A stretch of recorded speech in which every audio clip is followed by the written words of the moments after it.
Zum Bezahlen gibt es viele Möglichkeiten. Die EC-Karte, mit einer Kreditkarte, online mit Apple Pay oder mit Bargeld.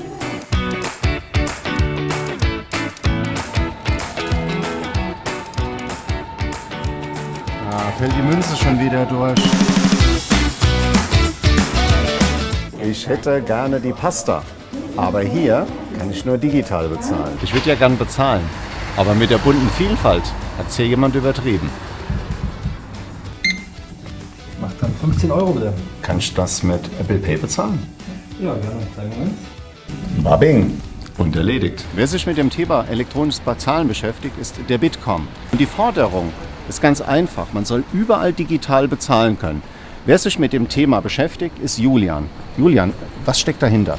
Genau, wir als Digitalverband fordern, dass es überall die Möglichkeit geben muss, digital zu bezahlen. Das heißt ohne Bargeld, aber wir fordern nicht die Abschaffung von Bargeld. Das heißt, wenn du später auch in 5 Jahren noch mit Bargeld bezahlen willst, soll dir die Freiheit gegeben sein, aber eben auch die Möglichkeit, ohne zu zahlen. Aber nehmen wir da auch alle mit.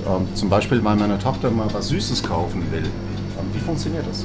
Also erstens kann deine Tochter auch weiterhin hier im Späti in Berlin mit Bargeld bezahlen. Und zweitens gehe ich davon aus, dass es auch in Zukunft Möglichkeiten gibt, das eben ohne Bargeld zu machen. Zum Beispiel mit Prepaid-Karten.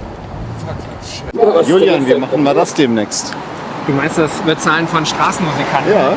Also da gibt es schon einige Lösungen. Ich war letztens in Singapur auf einer Geschäftsreise und da war ich in einem buddhistischen Tempel und die zeigen so Barcodes und du kannst das quasi, also ganz viele Leute dort haben diese Apps, mit denen man sozusagen Barcodes kennt und dann Geld überweist. Dann gib mir doch mal ein Beispiel, wie sieht Bezahlen in der Zukunft aus? Ja, ganz einfach. Dein Rasenmäher könnte eigentlich in der Zukunft Geld verdienen. Ach nee, wie soll das funktionieren?